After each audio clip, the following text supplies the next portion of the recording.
everyone, and welcome to another episode of the Salty Nerd Podcast live stream edition.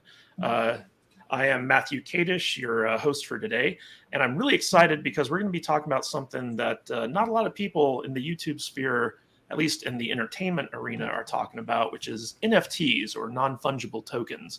And we've got a very interesting panel today.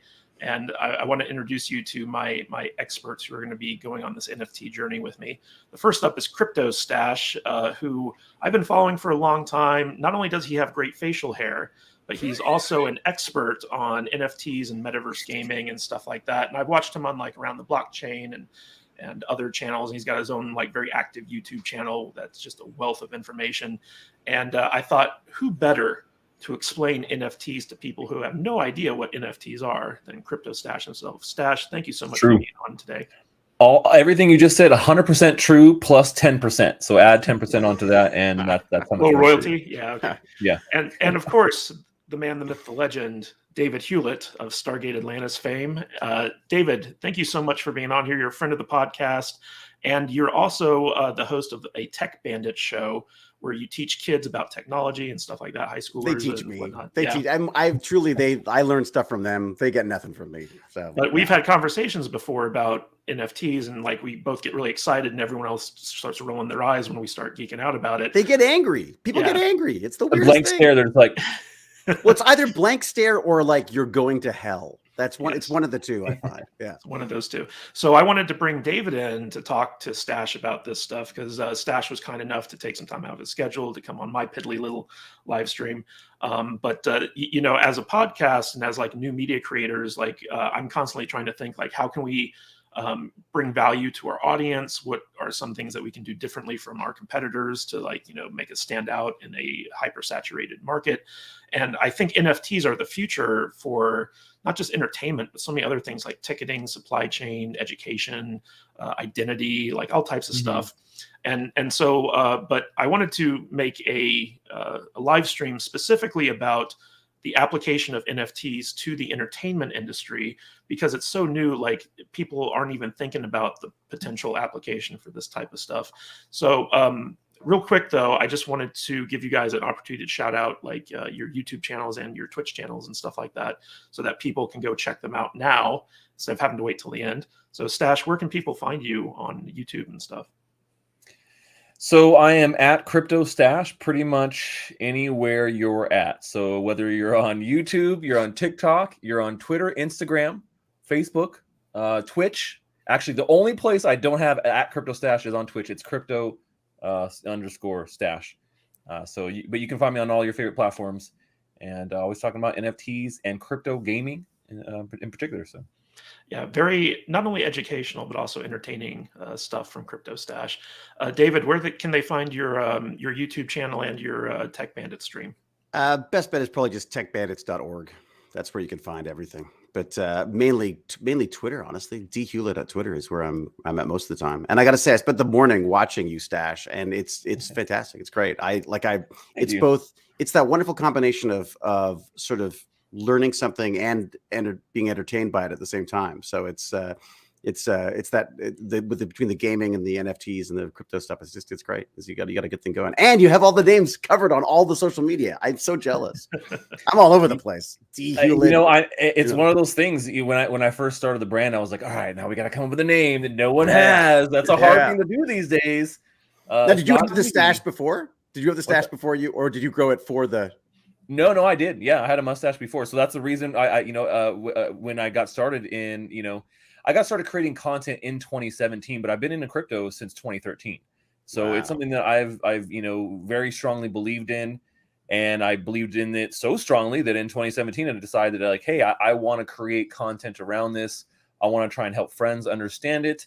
And then it turned into like, well, the friends didn't care at all. And so that kind of backfired. But I found other people that did care on the, strangers that are now crypto friends and, have been kind of doing that ever since. So how hard was the uptake to start? Like when you first started, did people jump in right away or was it one of those, it was a slow build or has it been like a, sudden amount of people interested or what's your sense of it?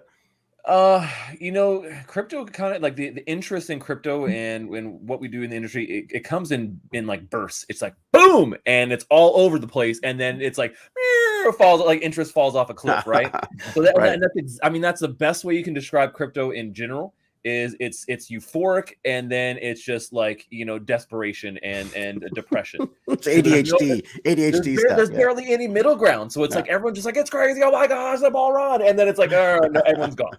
But I didn't go anywhere. I've been here since the beginning. And, when I got started in 2017, there were way less people that were involved in the scene. There was way less tools. And it was a totally different looking landscape. And I really actually got started by I was doing blogs, just writing. And then also doing classes, in-person classes. I was a teacher, for better or worse terms, I guess. And I was teaching people about 30 or so at a time about the basics of Bitcoin in my city. And I was running these classes, just kind of doing them independently because I believe that strongly in it. And, it was mostly like older people, but like me. I would say like 40 plus usually was the demographic. The oldest person I had in my class was 73. Oh, wow. So yeah, definitely a big range. Where are you based? Where's home? I'm based in Long Beach, California. Oh, fantastic. Good old California. I miss my California. All right. So let's start talking about what exactly are NFTs, because I think there's a lot of misconception. Like people see like 3 letters and they're just like, I don't get it. So for people who aren't familiar with NFTs, can you explain it to us like we are third graders, Stash? How would you explain to a child what NFTs are? Yeah. So in the simplest terms, an NFT is like a digital Pokemon card. That's it. There you go. Yeah. That's it. I mean, that's just the simplest way to think about it, right? So for the adults, what's a Pokemon card? You know what Pokemon card are? Where have you been, man? All right. Did you have kids? I mean, you could akin this to any like collectible in general. It could be Pokemon cards, it could be baseball cards, football cards. It could be Funko Pops, right? Those are super popular to collect. Anything that's collectible that you like as a physical item, you could think of an NFT as kind of like the digital counterpart to something like this. But think about having a way to ensure that card that you own is 100% legit. Think about paying $10,000 for a Charizard card and then finding out that it's counterfeit, or like a Babe Ruth, right? Or one of these rare Funko Pops. Those types of things happen a lot. There's people that can easily forge these things, and they're doing it and making big dollars. So, and it's not limited just to collectibles. It happens all the time, like fake Gucci bags. People are out there buying these things. They don't know. So, as an NFT helps with, one of the big things is understanding that what you have is genuine and doing it in a really, provable way versus like, okay, if you guys know anything about cars or anything, you have to send them out to get graded. You put them in the mail. Hopefully it doesn't get messed up, and they do the whole thing. It takes forever. It's like a lengthy process to like get your high-end collectible graded, and that way people can say, yes, here it is legit. Here is the grading thing from this company, and so essentially, NFTs just kind of improve upon a lot of these functionalities that we see, and then on the other side of that too, how many are out there. For sure, like without a doubt, right? How many Charizards are out there? Do you really know how many of these cards are really out there? So understanding like how rare something truly is by being able to like prove it and say, here's how we can prove this for sure. There's without a doubt nothing that cannot be forged here. This information cannot be modified. So we know that it is true. And I think those two big things really help with, NFTs when it comes down to functionality. A lot of people wouldn't describe NFTs in this same way, but this is truly the technology that is behind them, right? So would you say that it's accurate to describe an NFT as a entry in a digital ledger that is open to everyone on the blockchain that proves ownership of a digital asset? Is that kind of like breaking down exactly what an NFT is? The Pokemon thing sounds better though. Yeah, for sure. Okay. Yeah, I mean that's essentially what it is. Yeah, it's data immutable data in a digital ledger or blockchain, right? Is what we commonly call it, but you can call it digital ledger, whatever you want. But essentially, yeah, it's data there. But the big combination here, and a lot of people kind of gloss over this. They're like, well, why are people paying so much money just for an image, just for a JPEG?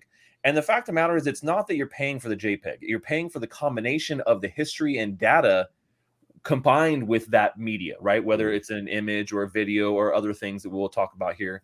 But that is really the magic combination, right? If you don't have one or the other, it doesn't really make much of a difference, you know. And there's even cases where we've seen non-fungible tokens that have no graphical, representation, and even those can have value because of the data and giving it things like rarity, right? And the immutable kind of version of this data. People understand that, well, if there's some sort of use case for that data in some sort of way, and I can own that thing and prove that I own it, then there is value there. Yeah, there's a lot of value in NFTs in terms of like ticketing and supply chain tracking and counterfeit, fighting counterfeit stuff, and even like online documents, like having your mortgage, be an NFT, so like it's verifiably yours. But one of the things I hear a lot about from detractors of NFTs is like, well, if I can just download a picture off the internet, what do I need to buy an NFT for? Like, what does the NFT bring you if a digital asset is just freely available to anyone to basically have on their phone? Well, you can make your own Charizard card too, but it's just not going to be. It's not legit, right? Yeah. Isn't Try that and the- sell that fake Charizard card, and then you get caught or something happens, and essentially, that's fraud. I mean, if you want to look at it at the most basic level, and so that's what I think a lot of people miss is that, yeah, sure, go ahead and right click. It's once again, it's not just about the image, and that's where people get so hung up. If I could just right click save, well, who cares? Why would I pay for it? Because you're not paying just for the image. You're paying in a lot of ways. You're paying and saying because the original creator of this product, of this digital NFT, or of maybe this art piece, has said, this is the authentic version. This is the digital authentic version. And that because the data can prove it, right? And so that is like, once again, what makes and gives it its value. Like I said, go screenshot a Bored Ape or a CryptoPunk, which are some of the most highly valued NFTs in the entire world, and then go and try and sell it. Or go screenshot Beeple's $69 million NFT that he sold through auction with, I think it was Christie's or Sotheby's, I forget which one, but and then go try and sell that back at auction again. Good luck. You can't do it. So that argument there is just kind of a very surface level rejection of NFTs when you don't really have a good argument and you just need to say something so you don't have to really think about anything, right? So if it's easy to not think about it, like, why would you think about it, right? Who cares? It's a hard conceptual thing for people to understand, I think. Yeah. I mean, that's why I think kids are so sort of in tune with this stuff, is because they're used to this kind of stuff, in that they're in games, they're willing to spend 100%. money. The number of times I get the kid coming down going, can I spend like $20 on whatever the Fortnite skin is, or the, or Valorant or whatever? Need more V-Bucks. Need more V-Bucks. Yeah, that's it. Or Roblox. I mean, Roblox. Yep, or Robux. Yep, same thing. I got more than the Russian ruble now. Yeah, doesn't say much, I guess. So, yeah. Gary Vee had a really interesting analogy where he said, like, you could go find like a really nice Lamborghini and take a picture of yourself, and the Lamborghini, and have that on your phone, but that doesn't mean you own the Lamborghini, right? Right. And that makes so, you the Tinder swindler. Yeah, exactly. So what you're actually saying, Stash, is that the value in an NFT is actually a combination of things, but it's mostly the ledger entry that assigns ownership of a digital asset, and that's really what you're paying for, and that's where the value is. It's not necessarily the image that's on the internet, it's the NFT blockchain ledger entry that's associated with that image that has the value, and that's how scarcity is created, right?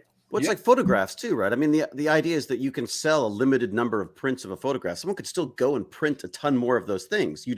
They're not signed by the artist, they're not numbered by the artist. I mean, yes, you can have a facsimile of it, but you're not getting the reason why people pay extra money is because there's a certain sort of almost a flex to it. I mean, you almost want to be like, you want to say like, I own a bit of this, it's kind of the difference between the actual Mona Lisa that's hanging in the Louvre and buying a print of the Mona which Lisa. can be expensive. I mean, the prints can be expensive. Yeah, but people you can't have the original. Yeah. So exactly. so the NFT can say, hey, this is the original and this is who owns it. Right. Yeah. Well, and you can also, I mean, what I think is really cool about that kind of side of stuff is that potentially you could own a piece of the Mona Lisa, because it could be divided into multiple little NFTs, which then would prove ownership of. Oh, now you're just talking crazy, David. Well, David's right on point. Like fractionalization of things using NFTs also works as well. That we saw recently, actually, what some people would consider a scandal, but not really, is someone taking advantage of fractionalized NFTs to claim a big airdrop. So there was a bunch of Bored Apes who were on a platform that fractionalizes an NFT. They bought the majority percentage of these NFTs, which allowed them to claim the airdrop that the NFTs were giving at this specific time. And it's much more complicated, but essentially because of the fractionalization, because they were sitting up there and they bought the lion's share that, essentially bought it out, they were able to do this and claim like over $1 million worth of these tokens. So, but it's an interesting concept with the fractionalization. You're right. Like there's, really cool things you can do with that. And we can get more into that nitty gritty here as we go. And when you're talking about fractionalization, it's a lot like buying plots of land, right? Like if you have an island, you can buy like little plots of land on that island. That's like fractionalization, right? Yeah. I mean, and we have that today in a lot of different things. I mean, yeah. Stocks is the same thing, really, isn't it? I mean, or owning a house or an apartment complex with multiple investors, right? You each put in a certain amount of money and you get 20% or whatever, and the other 4 guys got 20%. So yeah, it's interesting because a lot of people just think of NFTs as like digital art, but the application of the technology is actually much more far-reaching. Exactly, and that's the thing that I think people love to gloss over. They love to gloss over that part, and they want to just go to what's the most controversial and what is going to get the most clicks and headlines, and that's what you see in the news. That's why I think we have such a weird, negative, connotation around NFTs or impression from the general, populace about NFTs, that they're horrible and they're a scam and they're just rich people flexing and there's no use case for them, and they're why would we even have these? But the art and simple graphics like that are really just like incredibly surface level when it comes to this technology that literally is going to power everything you touch within the next 20 years. I'll say it right now, and that's maybe people think, oh, that's a bold claim, Stash. Why would you say something so stupid? Well, I said the same thing in the mid 90s when I started using the internet, and nobody around me was, and nobody around me cared, and I knew it was going to be huge, and it changed my entire life. And I taught myself how to code when I was 16 years old. And so, because I saw how important this was, and my only regret is that I wish I was a little bit older when that happened, so I could have taken advantage of it even more. And I just, I was 16, 17. I didn't care that much. We're always born too early or too late. That's the way it always works. Yeah. And that's what people will look back and they'll say the same thing, and the internet, there was tons of stuff when the internet first came out. There were all these horror stories about the terrible things that could happen and how things could get ripped off, and oh my God, people are spying on you, and the whole. I mean, I think there's always a distrust of new technologies, anyways, and that's why people make lots of money, because they're willing to jump in on stuff that before others are. And speaking of like the start of the internet, so Stash, I'm a novelist. That's kind of like my day job, as I write books. And I went to a convention. Earthman Jack, yes. I went to a convention recently of like independent artists or independent novelists and published novelists and stuff like that. And I was the only one going around asking people like about how NFTs can kind of like be used in the publishing industry, for instance. And I got a lot of strange looks. The number one response was, what the hell's an NFT? The number two response was that NFTs are a fad. They're not going to be around much longer. And it was kind of interesting because whenever someone told me that, I was like, weren't people saying that when people were talking about ebooks and how nobody would want to read a book on their phone or a computer or anything like that? So what do you have to say when people ask, are NFTs fads? Aren't they going to go away soon? Nobody really understands it, so it's just going to kind of like go out into the ether. In fact, there was a YouTuber named Yang Ye who recently did a big video about how video games are moving away from NFTs because nobody wants them and they're just big fads. So can you comment on that a little bit? I mean, NFTs are as much of a fad as the internet was a fad. People were saying the same. I mean, the same exact thing. Like, who's going to want to send electronic mail, or who's going to want to shop online? That's stupid. That's just a fad. No one's going to shop online. No one's going to trust the internet. Yeah, no. Why would you put your credit card on the internet? Just a bunch of thieves and terrorists on the internet. Guys, come on. I mean, literally the exact same narrative around a life-changing technology. A human-changing technology. Not just like it changes everything for everything in the world, and it has done so in a very, very quick way. Think about it. Think about how much stuff has changed in just the last 25 years, man. quarter of a century, that's almost nothing. But the amount of change we've seen in our lives because of the internet is probably one of the most significant changes that we've seen in the entire human history. I mean, in this short amount of time. I mean, maybe like second behind fire and the wheel or something, but yeah, I think that when people say it's a fad. I think the hype is a fad. I think that the hype you see around NFTs, in the kind of like frenzy of like, oh, these things are worth a bunch of money and everyone's buying them and celebrities are talking about, like, I think that hype will die down eventually. But I don't think NFT technology is going anywhere because, like I said, it's not just about the surface level look about NFTs, and that's where most people are making this opinion from. They're holding this opinion and giving their horrible opinions based upon absolutely zero technical knowledge or understanding of how things actually work. That's what I find frustrating. That's my thing, is because they read a New York Times article or something they saw something on CNBC, and now their opinion is now formed. And that's that. And if you don't understand something, it's also very easy just to immediately discuss something as well. Yeah, I mean, just dismiss it. And I think that's what all these opinions kind of come down to when people are saying it's a fad. Well, it's not. I mean, this is something that's not going away. It's never going to just. It's just like I said, the internet is not a fad. It didn't go away. Shopping online was not a fad. It didn't go away. Ebooks, like you said, were not a fad. They didn't go away. Oh my God, dating online. Remember that? Everyone was like, that's never going to work. Yeah, exactly. They were like, that's creepy. Everyone does now. It's just, they say, oh, it's a fad. People get over it. And when you have a technology that literally just improves multiple, practices by 20%, is that going to go away? I mean, like that, and that's what blockchain essentially does. And then NFTs take that even further into other industries, right? So whereas you say, hey, we have this process of how we did something, and we had this spreadsheet over here, we had this one CRM over here that did this and this thing here, but then things get, and we can't track it across all these things, and it's hard to manage all these things. And then you say, oh, well, now we have this new technology that can improve all those things by 20%. Think about how much money you're saving major corporations when they start incorporating this technology into their into their workflow, into their processes. It's a hard road for major conglomerates to do so, and they're not going to do it quickly, but we'll eventually get there. And NFTs are doing the exact same thing. So you talk about anything that is unique. Well, we talked about this process earlier about getting a card graded, right? You got your Pokemon card, your foil Charizard. You're relying on a centralized company to send your card to, and hopefully it doesn't get jacked in the mail.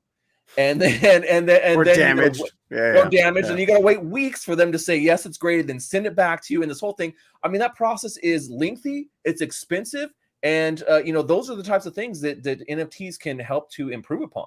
And that's just one small, tiny little aspect. Matthew, we talked about a couple of things here earlier too. Think about if anybody here has ever bought a house before. I know that's going a little bit more high level, not third grade level, but you bought a house. How long is that process and lengthy and expensive and a pain in the butt? Anybody love buying a house? Yeah, it's a nightmare. NFTs can help with that too. One of the interesting things about NFTs is it comes down to the transfer of ownership as well. I've heard people talk about how there could be like a vault situation where you have like your prize Mickey Mantle rookie card, right? That's worth like $60,000 or whatever in a vault somewhere. And what you do is when you sell that card, you just sell the NFT that's associated with that card and transferred. And then that person can use the NFT to access the vault. So it's instant ownership transfer of physical goods using NFTs. And that type of thing just blew my mind, you know?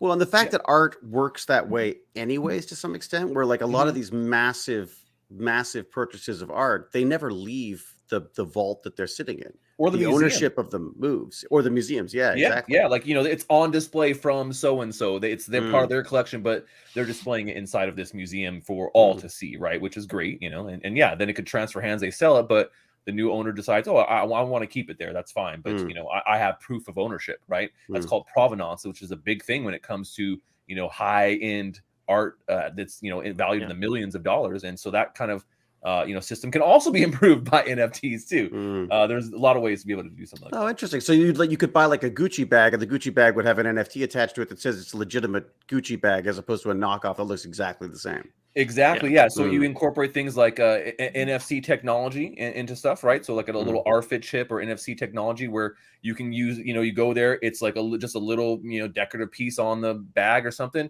scan it with your phone, boom, and then it pops up and says, yes, this is a verified thing. You can see it here. Here's the NFT, part of this collection from the official Gucci account. And there are only, 50,000 of these made. This bag right here is actually number, 1,266. Right.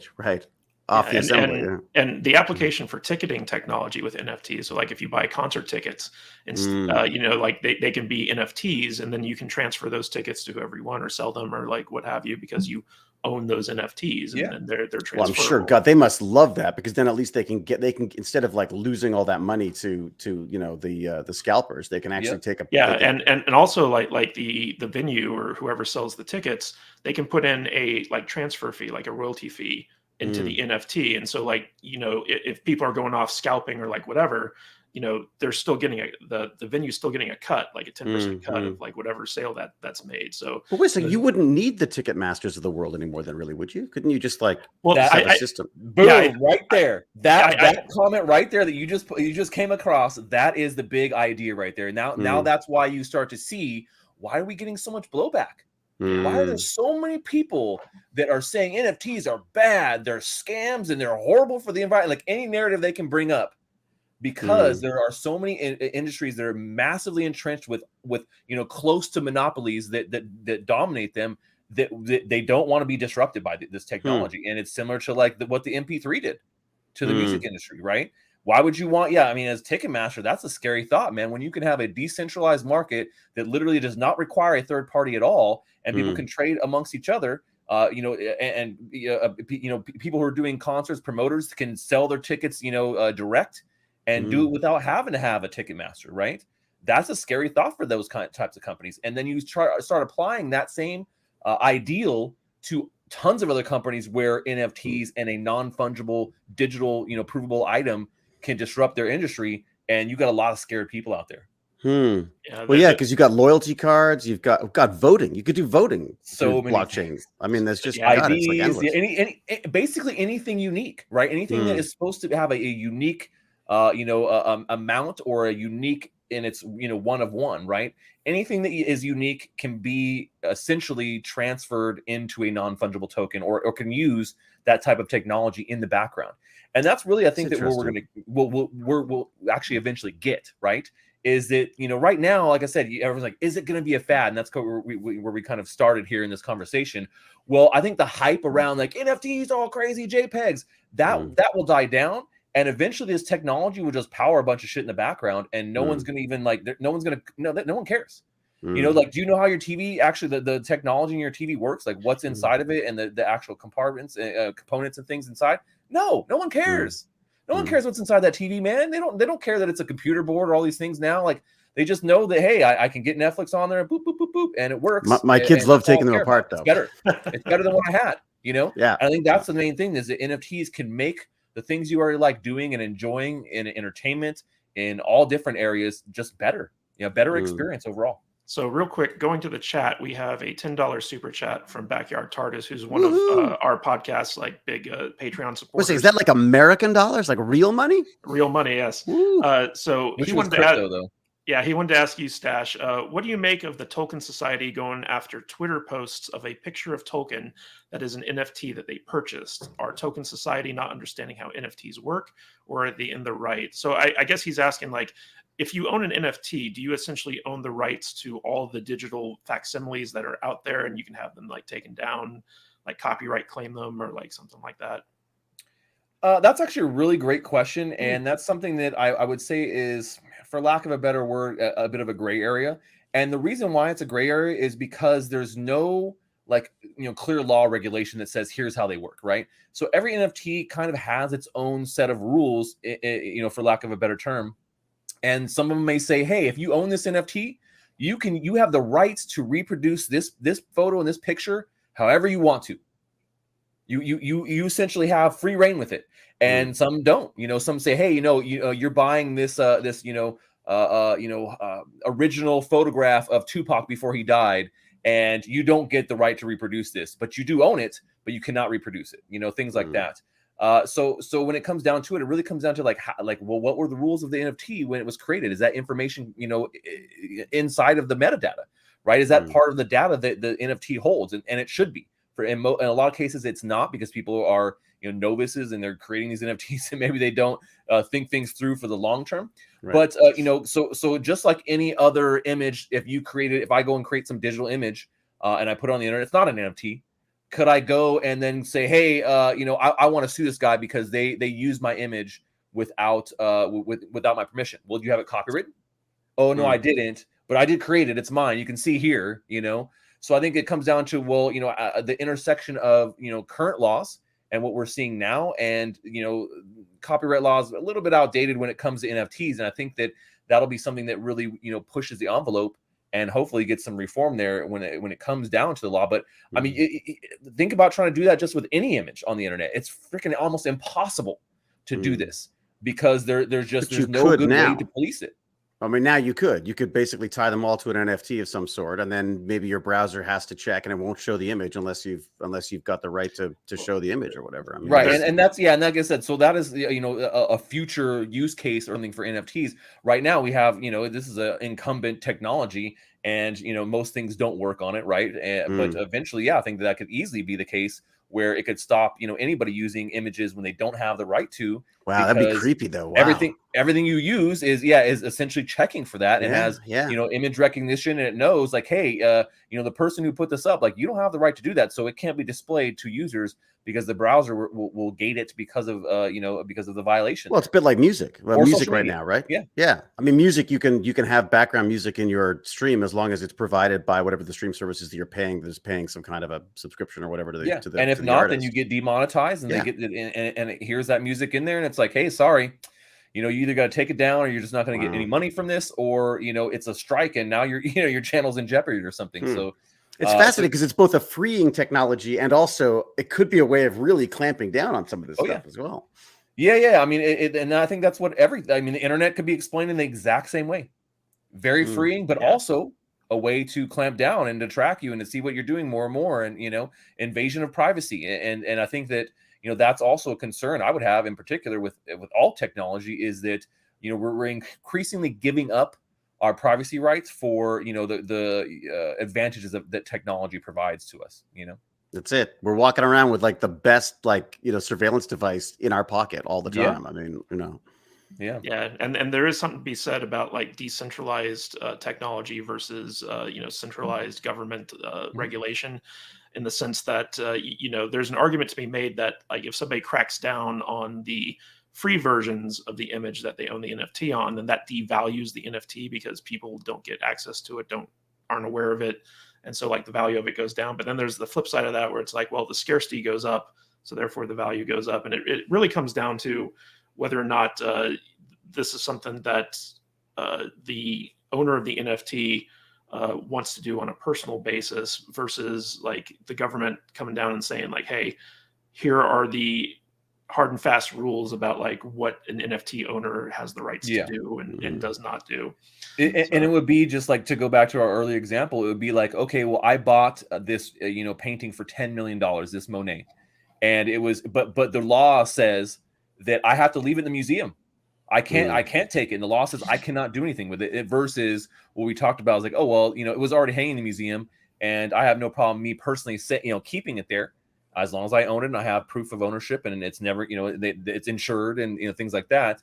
So a lot of NFTs, it just kind of comes down to, well, what did the original creator, give in these rights to do this? And so with the Tolkien one, I don't know what their particular rights are, but to think like, hey, someone bought this NFT, but then you can't like go and like talk about it and show a photo of that NFT on social media.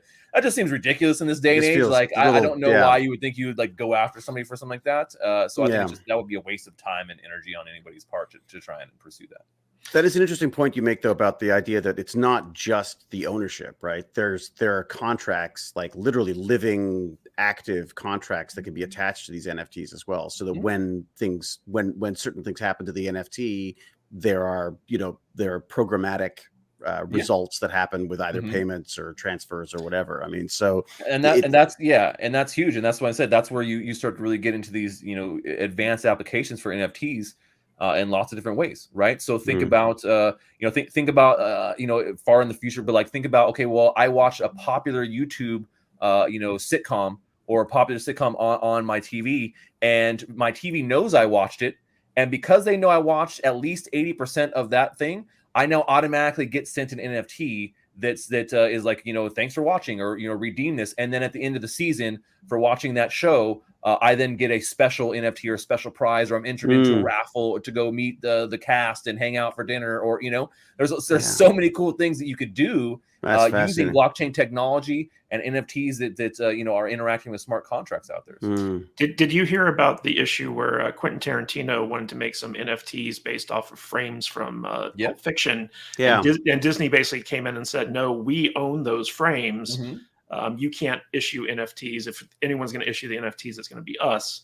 So like, it also comes down to like the initial ownership of whatever it is you're minting. Is that correct? Yeah, definitely. I mean, you definitely have to have 100% ownership of what you're minting. And I mean, obviously, there's lots of cases where people are literally just stealing other artwork from other artists. And those artists don't know, and then they go and sell it and say, "Yeah, look at this cool original art" or something. I covered that on my show. I do an NFT focused news show every Tuesday on YouTube, and when that came out, I was like, oh my God, I love Pulp Fiction. Tarantino's like one of my favorite directors. And, I was like, this is so great. And we're talking about it, and everyone's super excited. And then literally the next week, we're like, guys, hate to tell you that, now there's copyright kind of coming into this, and Quentin's probably going to have to pull this whole thing. And, or he'll cut a deal, and then they'll figure out how to all make money out of it. I mean, what's interesting from that perspective is how that could be used for making films in the future, where there are no ownership issues, where you could go in and I guess it'd be difficult to own a frame. At least back then he was shooting on film. Now it's digital, so you'd own a digital frame, but I guess maybe there's a certain there's huge applications in entertainment in particular. I think that's one of the big use cases for NFTs. When you really look at like, well, where is going to be the biggest first use case of NFTs? It's going to be in entertainment, and that means gaming. That means movie, TV, and film, and other things like sports and stuff like that, right? So I think those are the three big ones, right? That we're really going to see this making major inroads first. And we're going to talk about that in a little bit. But real quick, I wanted to ask you about the big thing, which is that NFTs are scams, and people are pointing like, they're using them for money laundering. People are stealing content and then minting them as NFTs to make a quick buck. There are rug pulls going on. And Dan Olson, who does this great YouTube channel called Folding Ideas on YouTube, he did like a 3-hour-long video. Kind of like taking down NFTs. Other than saying NFTs are a fad, this is the other big thing I hear from people where it's like, oh, those are just scams.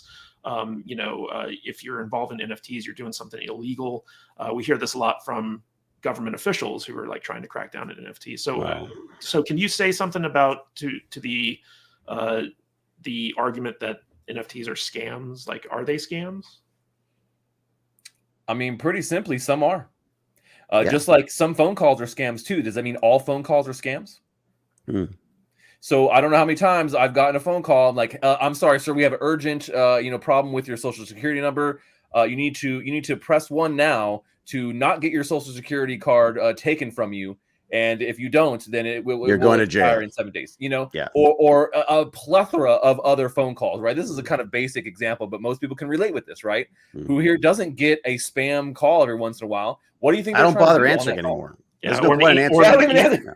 Or an email from a Nigerian prince. Right, exactly. Like that means. Oh my God! Yeah. What about email scams? Yeah, exactly. They're all scams. Then if there are email scams, that means all emails are scams. And so this is a classic like logical fallacy, right? Type of argument. And so that's why I kind of laugh at it. Like, are NFT scams? Like, some are scams, just like some phone calls are scams, some emails are scams, some jobs are scams, some people are scammy. It just the movie industry. The movie industry is all. I mean, this constant scams happening there. Yeah, I mean, sometimes I go and see a movie and I'm like, I just got scammed. Exactly. No kidding. Yeah. Shit movie. That's it, or the popcorn or whatever. Yeah, I mean, no, I Yeah. think it's, Oh, yeah, the popcorn for sure. but it's definitely. I mean, I think that's it, though. And that's what I get so frustrated about is the idea that, yes, there's a lot of scams out. There's a lot of scams in. I mean, any new technology or any technology for that matter is going to be used is going to have negative impacts in some way. It's going to have some kind of a sort of a criminal aspect to it as well. If they can figure out how to hack it, they're going to hack it. But I feel like but dismissing it all just drives me. Now, who's the guy you were saying was doing the NFT stuff? We're talking about the NFT stuff. So Dan Olson, who's a YouTuber, he made a big video, kind of like deconstructing why NFTs are like fads and scams. Was this right? in general or specific NFTs? No, he In was general. he was very general about it. He didn't really go into a specific NFT, but I will say about that video, and actually, funny enough, like I was working on a response video to this in particular, because he's very well researched and he does a great job of presenting it. Like there, and he does make some very valid points in there. But the problem with his entire argument is he's talking about right now. Right. He's talking about what he sees right now, and so a lot of his arguments are valid based upon what's happening right now. If you have no future vision, you could have easily done the same video about the internet in the late to 90s, right? Or email. Yeah. I mean, so many things, right? So I think you could say, okay, yeah, how things are now, a lot of this is happening. A lot of these things don't necessarily provide these value where it should be, but I see the vision for how this technology can be applied in the future, just like I did with the internet, which is why I continued to make that a huge part of my life, because I understood how powerful it would be in the long run. And a lot of people just don't have that long-term vision. So, when it comes to like, are there some bad elements? Of course there are. Just like there are, on other things. Like people have been getting scammed on the internet forever, scammed on the telephone, scammed in person. That doesn't mean that all these interactions are bad and that we should stop using the telephone or we should stop using the internet. Why are people buying? This is the other thing, is that people are buying into these things in order to make fast bucks. And if you're going to get into something for those reasons, then you are putting yourself at risk just by the nature of the investment. I agree with you. And I think one of the big things that kind of does make a little bit of a difference here, though, I will concede, is that, NFTs are a high value thing at this point, right? People know there's a lot of money to be made. They hear how much money is to be made. Everyone's trying to jump into it, and so it makes it like a target. It makes it the hot button target for scammers. If you're a scammer just in general, you're probably not doing phone call scams anymore. You've switched to doing crypto scams because it's so lucrative, and the technology is not the easiest to understand at this point. And there's a lot of people who are jumping into it and not understanding it themselves. And it's so easy to get scammed in crypto in general. And I think that does kind of, it gives it this kind of bad name because of that. But, same thing was happening on the internet in the beginning. People getting scammed left and right, man. And, it still happens. But I think people have gotten much more savvy because they've been using the technology a lot longer. And they kind of, get like, hey, yeah, that there isn't a Nigerian prince that has a bunch of money for me, and I don't have a relative that died overseas, so no, I'm not going to, And so I think we get to a point where like, all right, everyone kind of gets this, and they don't go for it anymore, and we'll get there in crypto. Well, and if people understand the stuff as well, then they're less likely to get scammed. I mean, Gary Vee talks about doing 30 hours. You got to do 30 hours of education. I mean, you don't go. Oh, at least. Oh man, 30 hours is like, I would say that's a bare minimum at this point. You really spend a significant amount of time to really be well versed in the tools and to understand. But once again, I mean, a lot of it is coming down to speculation, and that is something like I said, it puts a target on this industry. Could you use it for a lot of nefarious things? Yeah, you could use the U.S. dollar for a lot of nefarious things. You don't think terrorists are using American dollars? Yeah. You don't think the U.S. dollar is the main mode of scams and money laundering and funding terrorism? Of course it is. So like to use the argument that like, oh, crypto and NFTs are being used for money laundering, all these things. Sure, I mean, sure, anything that has a value could be used for. I mean, the paintings. We talk about painting. You could use that for money laundering too. The rich are using all kinds of assets to launder money.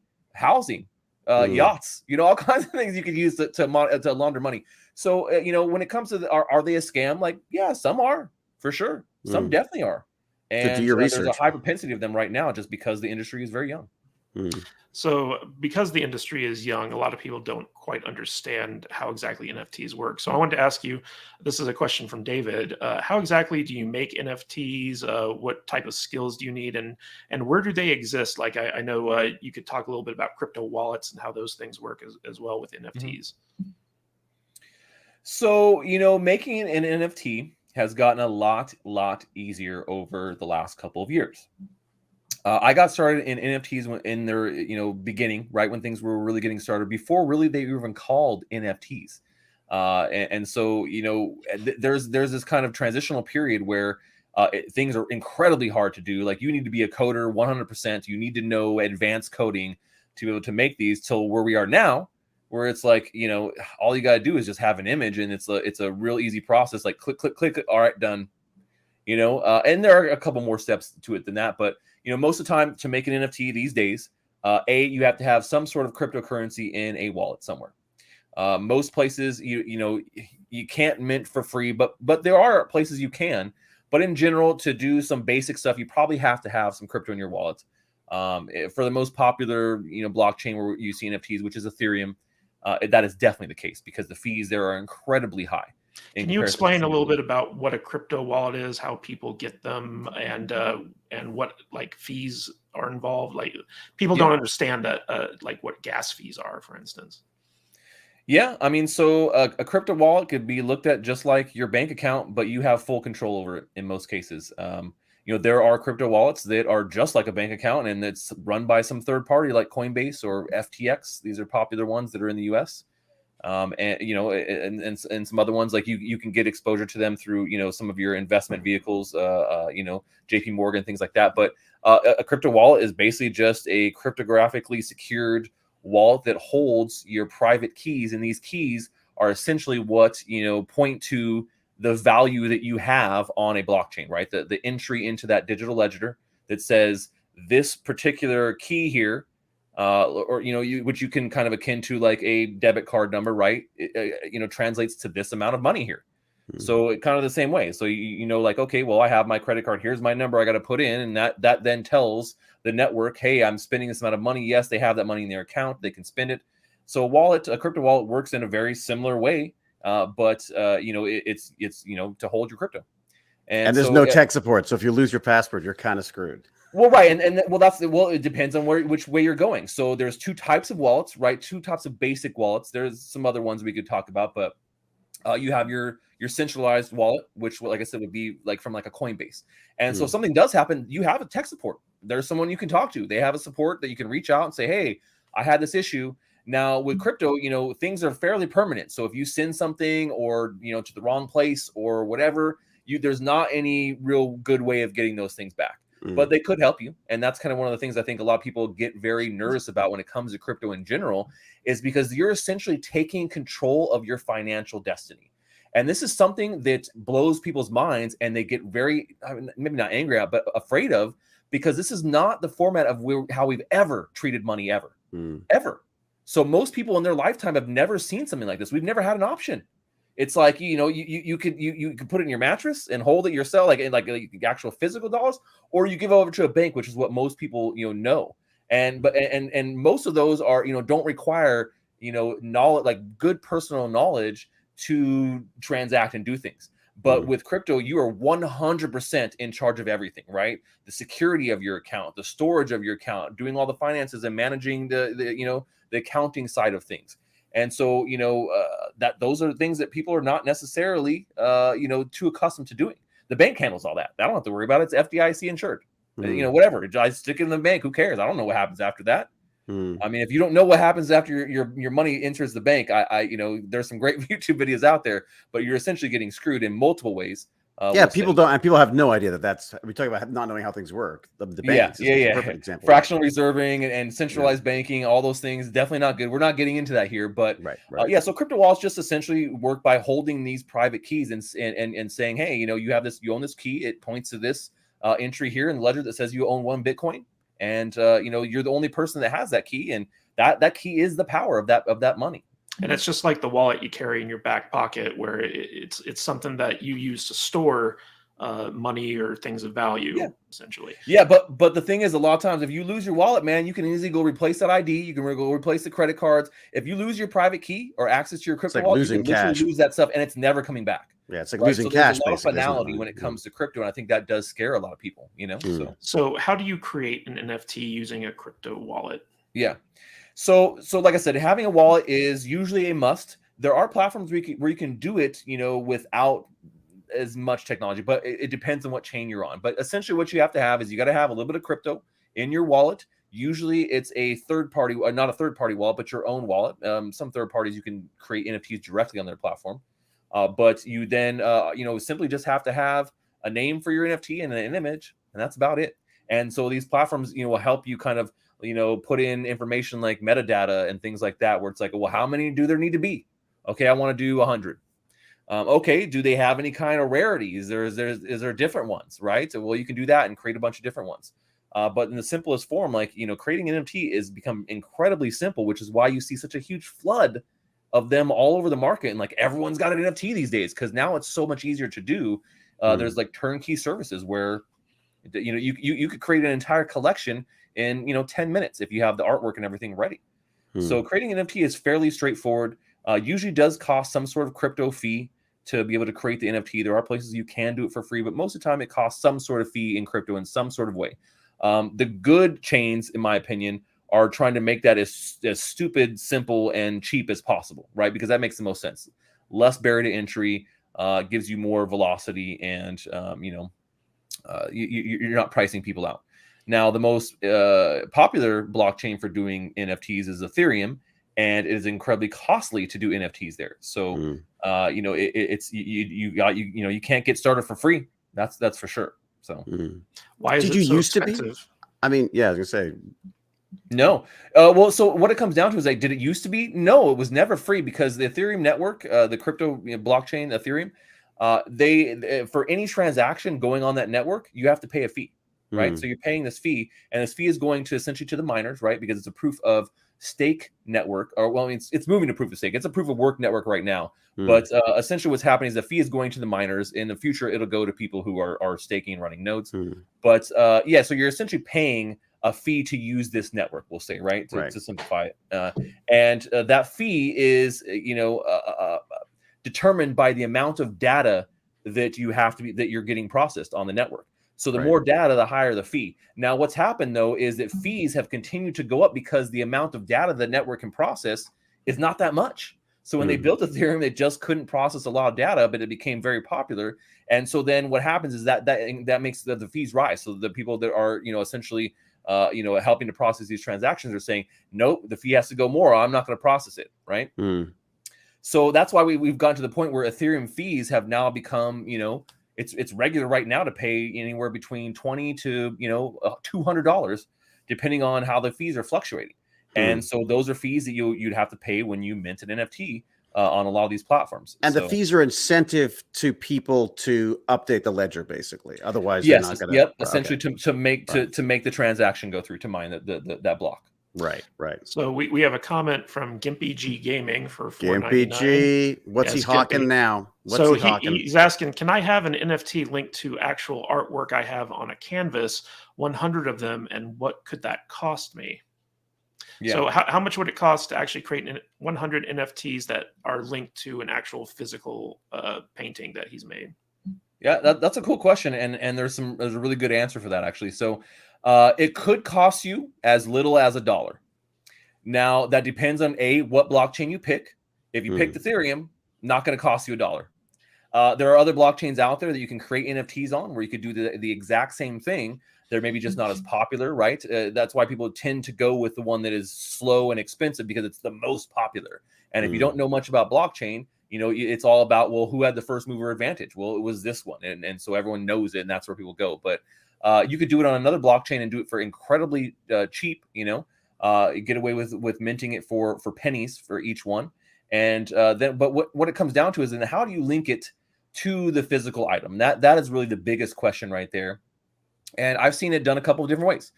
You could use a QR code that when you scan that item, it then is linked to the NFT itself. You could do something like we talked about earlier, like with an NFC, right? Like an NFC chip, and that's kind of similar. It's not a QR code, but it's kind of the same thing. That it's a way to embed digital data in a physical item. So that would be the best way I would say about going about doing that. Now embedding the NFC chip or the digital data in the physical item, that's the expensive part, not making the NFTs. or it doesn't have So- to be. Really. When you talk about the cheaper NFTs minting, what platforms are you talking about? Are there ones specifically designed for this, or are they just ones that just happen to also have NFTs as an option for them? Are they designed specifically for the NFT stuff? Yeah, there are a couple blockchains that were designed specifically for NFTs, and there are blockchains that have added NFT functionality. One of my favorites is the Wax blockchain. It was designed specifically for NFTs. Like that was the reason why it was designed. And they've done a lot of great things on Wax. It doesn't get the same exposure and recognition as Ethereum does. And so, yeah, you could easily do things like that. There's no real, I mean, and they even have like a what they call viral virtual in real life kind of way to create these NFTs and link them to real world items. And we've already seen companies do that. In particular, Funko Pops, which I mentioned here earlier. If you guys are Funko fans, Funko Pops are these little collectible vinyl figure guys. That they make for pretty much everything. Yeah, I'm sure. Yeah, I was like, they make for pretty much everything that ever is created in entertainment. But they did a drop on Wax where you got these packs of NFTs that were random, like baseball cards, right? You don't know what's in them, and some of the high end ones, the really rare ones, you could then redeem the NFT for a physical Funko Pop, and they'd send it to you, right? So there are definitely ways to do it now.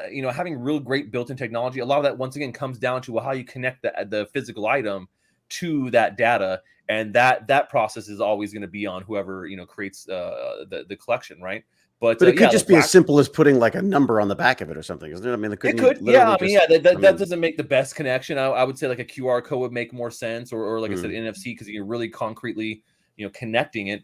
But yeah, there's other ways you could do. I mean, it really just kind of depends on how what your budget is and how savvy you are, I think. And when you own an NFT, that NFT basically exists in the wallet that you own. So like, a lot of people are like, well, where's my NFT? Once I buy it, it goes into the wallet that you use to pay for the NFT. Is that correct?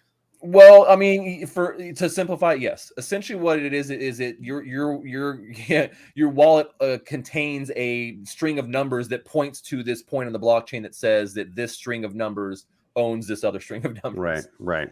But yes, but the visual representation of it is that yes, it's in your wallet, right? It's sitting there. You can look at it, and so MetaMask is probably the most popular wallet that most people know about, but. These other blockchains all have their own wallets that work with them because they're not, the same blockchain. So Wax has its own wallet where you can see your NFTs there, and then some other ones that are up and coming that we've seen here is Solana is a pretty big one. There's a lot of NFTs. Cardano also is doing NFTs now, as well as some other upstart companies. Phantasma is also one of my other favorites, a much smaller chain. But yeah, so there's a lot of places that are doing a lot of blockchains that are doing this. But Ethereum has that first mover advantage. So you'll find that most people's wallets are probably full of Ethereum NFTs with those high gas fees attached to them. So if I wanted to transfer an NFT that I own that was minted on Ethereum and is in my Ethereum wallet and send it to David, who has a Cardano wallet, can I go cross-platform like that, or does he have to get an Ethereum wallet for me to send it to? Yes, so he'd have to have an Ethereum wallet because it's only on that chain, and that's one of those next big hurdles for crypto in general.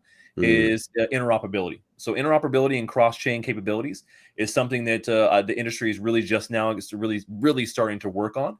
There are a few things no one wants to give it up either, do they? Because they all want to be the standard, don't they? Well, I mean, yes and no, and I think that's what it comes down to. And we saw this in the early days of the internet too. Everyone wanted to be the standard, and eventually, when you pick a standard and go with it, that's when the technology flourishes.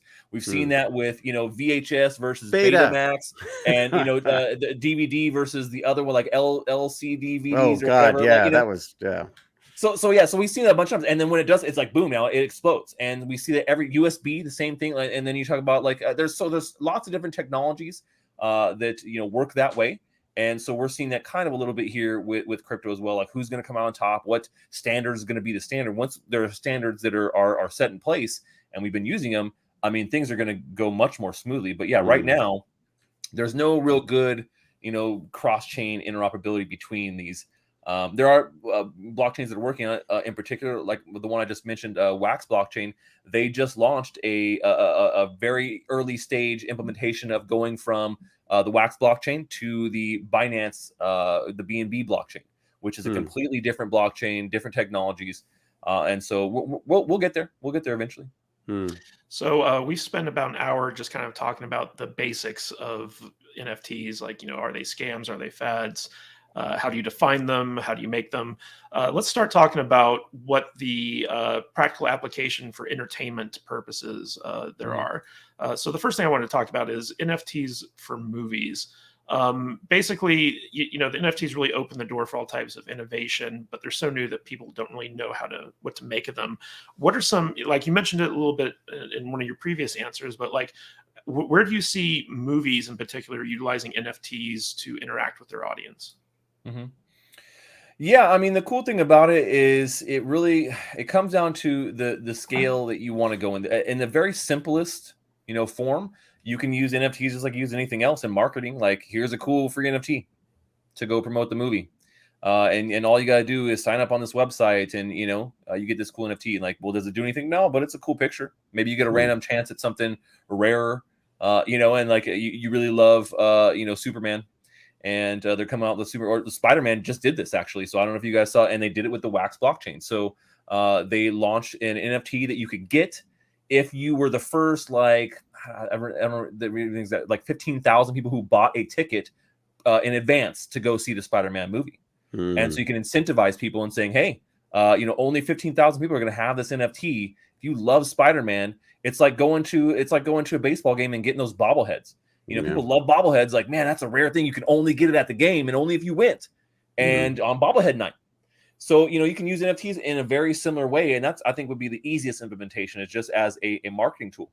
So let me ask you this. So as an independent filmmaker, what if I were to go and say, hey, my independent film, which is budgeted at $1 million, has 500 NFTs, and you can, and between those 500 NFTs, like it equals the budget of the film, $1 million. And it's a way of fundraising. So like people can buy the NFTs to give you money to make the movie. Is that a possibility? 100%. And there's people who have already done it. Is there a way around? Are there rules on that from a securities issue, or does that bypass that? No, because I mean, it really depends. It's not security unless you are implying that there is going to be some sort of future return in that in the purchase of that item, right? I see. So if you say, hey, if you buy this, you're probably you're going to get 10,000% profit on this in the next 2 years. You're just saying no. You're buying a coin, right? Okay, interesting. Yeah. Okay, yeah, that'd be the defining line there. But like, we've already seen people do this. Kevin Smith did it. He did it for doing his first next Clerks movie that he's working on. Oh, that's right. Yeah, he sold NFTs, and they got you certain perks. I was trying to bid on one. I got outbid to be an extra in that movie for that NFT. I was kind of pissed. And I was. You don't want to be an extra. The extra work is so tough, man. I know. It's so overrated. Yeah. I mean, look at me though, man. Like this, I make a perfect. Like when I get there, I just assume like we wanted you as an extra stash.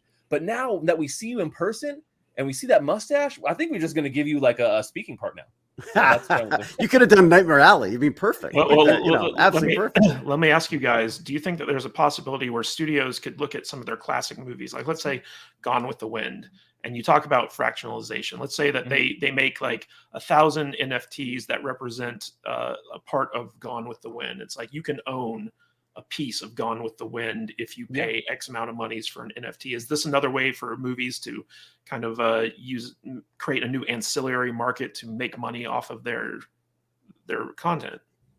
Oh yeah. And then you think about distribution rights too. I mean, even if you don't fractionalize it, you can just say, okay, well, we want to distribute this movie, and we're going to distribute to only 10,000 people.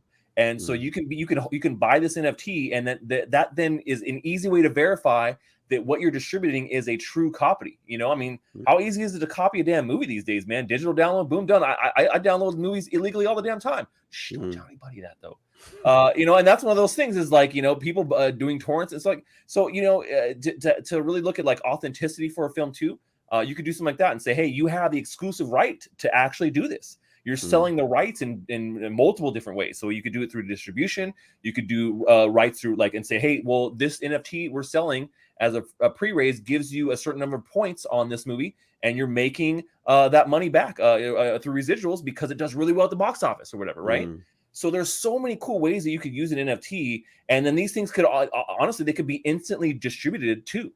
So you think about any kind of profits or things like that, you're getting it right away. You're not having to jump through a bunch of hoops. It can be done automatically. Think about that, profit sharing a movie, because you fund rose and using an NFT, you sold 10,000 of them. That got your movie budget, and each person is entitled to a small percentage of that, and it's all taken care of, automatically, right? Because the money you're getting from the movie goes into an account, it's accounted for, and then automatically a smart contract, is pulling out that money as it's coming in, and so it'd be sitting tied to all whatever's 10,000 worth, whatever the film is worth. It would be tied to in some way contractually. Interesting. Yeah, so you can do that too. So, there's a big thing in Hollywood going on right now, especially for actors, and this is probably relevant to David because he's an actor, is the digital likeness rights, like digitally taking dead actors and putting them into movies, or selling like your digital likeness to like, a Chinese company so they can digitally put you in like a commercial like Bruce Willis does. So like if you were to basically tie your digital likeness rights to an NFT, and put in like a commission, so like your estate or your family or your business or whatever gets a commission every time somebody uses that digital likeness for a new project.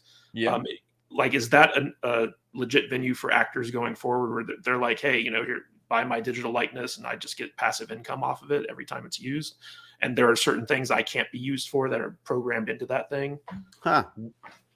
100%. I mean, that's interesting. That's going to come in such a big way. You guys have no idea. So NFTs and crypto combined with, the idea of the metaverse, where we're seeing more and more digital representations being so good that you cannot distinguish them from the real thing. And we're pretty much almost there. I mean, it's so right there on the edge. There are definitely, like you said, that people are already doing that, but that will be a standard. It will literally be a standard in the future. Everyone will be doing this. Every actor will have a fully high resolution 3D body scan of themselves, and it'll be tokenized in some sort of way. I think using NFTs to do that makes a lot of sense because, like you said, you have the NFT itself. There's only one of them. You're a unique person. There can only be one of you. So if someone wants to use you, they need to be able to buy that NFT, right? Which is one thing, and then have a use case for it, and continue to say, okay, well, if we're going to use it for X amount of things, every time you use it, there is a fee that is associated with that as well. Well, imagine going even further with that. 5 of me, I'm going to put 5 out, and maybe they're cheaper, and you'd have to be worked on. You could be doing 5 different movies at the same time. You could also be. I love that. I've spoken about that before. The idea of like, if you become big enough, you could literally just hire your digital form out for different movies and not just be sitting at home cashing the checks. But what's interesting there as well is because of the idea of the contract and being able to have fractional ownership, you could license like just the way Bruce Willis walks, along with a little bit of this, a little bit of that, tie people together into a digital character that's being created through ownership of different different things that perhaps marketing companies decided are what makes people valuable and why people want to see them on film. So you could literally have these digital characters created out of the rights of numerous different movie stars. Yeah, there are lots of applications beyond just like, I think, movie collectibles. Like I think a lot of people's mindsets for NFT right now are just like, collectibles, but I think it goes a lot deeper. There's fundraising implications. There's actor legacy there's even award show implications. Like, can you can you create an NFT of an Oscar that you won for a performance and sell that off to someone? I'm just wondering about like thinking outside the box in terms of like how the movie industry can utilize NFTs going forward. Like if you create an NFT for a movie and it wins a certain number of awards, and those awards are reflected in the NFT to say like, okay, if it wins an Oscar, the production company or the studio now assigns this value to this movie, and therefore like your ownership of the NFT, the value of the NFT goes up. Can you bake in those profit incentives into like NFTs?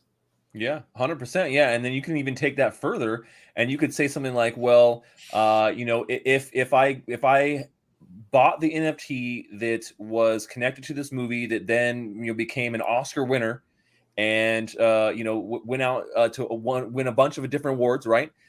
then because I have that NFT, that gives me the right to then display a mini Oscar in my own metaverse, like inside of my whatever place I love being, in my little house inside of my own metaverse, or in the metaverse that is the big one, whatever, you know. And it's a rare thing, and only people who had the NFT before it went, you know, crazy big could get that little extra perk of having a digital version of that Oscar there that they could use to decorate their metaverse house. That's so neat. there's I like so that. many cool things that you could do with it, and it really comes down to like, where are we going? You know, do people really think that gaming is going to be less popular in the future or more popular? Do people really think that as with what we're seeing right now, that we're going to spend less time in a digital something or more time in a digital something? Like you can just go to these very broad narratives and think, no, we're not going to stop spending less time in the internet. And then that translates into gaming. And then when you combine them all together into what we consider like a metaverse, where you're doing and interacting on a social, financial, and you know, entertainment type of level through a fluid interface that kind of combines everything together in a digital way. And then you can do so much more with those types of things. Well, you know, Stash, another interesting application of this is that, so in recent years, a lot of people have been kind of like fighting against the digitization of entertainment in the sense that they want to own physical media. And if you assign NFTs to like a digital purchase that you make off of Amazon, like let's say I want to buy Nightmare Alley off of Amazon. And so like, instead of just Amazon licensing it out to me, I actually own the NFT that gives me the right to watch that digital version of that movie. But then in addition to that, in the metaverse, I can put on my Oculus Rift and I don't even have to go to a movie theater. I can be in a metaverse movie theater watching it on a big screen the way that people want it to be seen from the comfort of my own home. But it's like my own little like virtual movie theater watching an NFT on the big screen. I mean, is that like something that's possible? Yeah, 100%. Yeah, and or I mean, access to props. You could have you know, you go into the virtual world and you have access to all of the props. Or you could and actually be costumes in the movie, like you just be walking around the scene while it's being played. Yeah, there's so many cool things that you could do with entertainment and with this kind of technology, because really it just comes down to like, well, you know, does the you know, technology of having a unique thing that can be verified and can't be duplicated or you know, like replicated in a way that, you know, makes it like, okay, well, we wouldn't want to do this because then, you know, people would just be copying it, and then we couldn't fulfill all that stuff, and then it doesn't make it unique, it doesn't make it rare. Right. And that's the thing that, you know, big movie buffs love. They love these rare perks and things that they say, oh, I got this. You know, we just covered on the channel yesterday talking about how Sylvester Stallone is putting out an NFT collection. And it's basically, you know, memorializing a bunch of his characters in his life and things he's done. But attached to a couple of those NFTs are real life experiences. If you own this NFT and you buy it, you get to go hang out and screen a movie with Sly, or you get to go to dinner with them. You know, so having those real perks like that, yeah, and then it could be, you know, you could also do like, oh, we're going to kick it with them in the metaverse and watch a movie together in, you know, this digital environment. So, yeah, so many cool things that you can do right now, and we're really just kind of scratching the surface with a lot of them. But we're moving towards it. We're moving towards what you see in like a Ready Player One type of movie, where, you know, everything is in this digital metaverse representation, and that's where people spend a large chunk of their time. We're already seeing with the internet and social media, how many hours a day on average does the American user spend on social media every single day on the internet? It would probably, that probably blows most people's mind. If you look at that number, it's not small. Yeah. So let me ask you in terms of like NFTs for TVs, like you mentioned a little bit earlier, and this was something that I'd never even thought about, which is like if your TV is keeping track of what you're watching, like if your smart TV is communicating with like the different services out there and stuff like that, you know, it's possible that you can be assigned or airdropped NFTs based off of your viewing habits, which to me just seems brilliant. It's brilliant. So like, you know, it's one of those things where like, let's say Netflix has like some type of viewership loyalty program where if they know that you've watched like 100 hours of Netflix, they can give you an NFT, which basically gives you 1 month free of Netflix every year or something like that. That NFT, that smart contract keeps track of the time. And it's like, okay, every time the year rolls around, boom, here's a free month, you know? And so like, it seems to me like there's also a way to get people invested in new shows. So like, you know, if David's starring in like a brand new TV show, and that TV show is like, hey, if you watch the entire season on Amazon, you'll get this special, NFT. Like that's something that could incentivize people to actually like want to watch David on TV. So like, what are God some? knows they need any incentive they can Yeah. get. Honestly, So what do you think are the practical applications for something like that? Like, what are like the possibilities for TV shows to utilize NFTs in new and exciting ways? Yeah, I think user engagement is one of the biggest ones too. Think about there's this kind of I don't know if you've seen this cartoon show, but there's a cartoon show that uses your remote. That you can use your remote to kind of like interact with the show itself, and kind of like it's almost like a gamified cartoon. And so that on a very basic level, that's something that worked. But I think we could see more gamification of shows using NFT technology, just because you can verify like this is a unique thing that you own, and yes, you do have the ability to do this. No one can go and just like forge it or copy it and say, oh yeah, now everyone has the ability to do it because I leaked it to everybody. So I think that that audience engagement is a big one. We already see this being done on Twitch. Twitch has been doing it forever.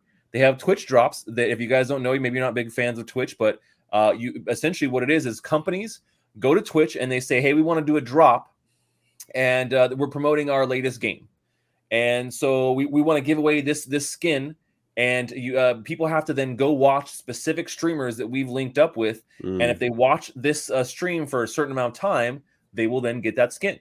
Yeah, my son's made me do it a few times. Yeah, that same exact concept can be applied to TV and to NFT, and then just making it an NFT.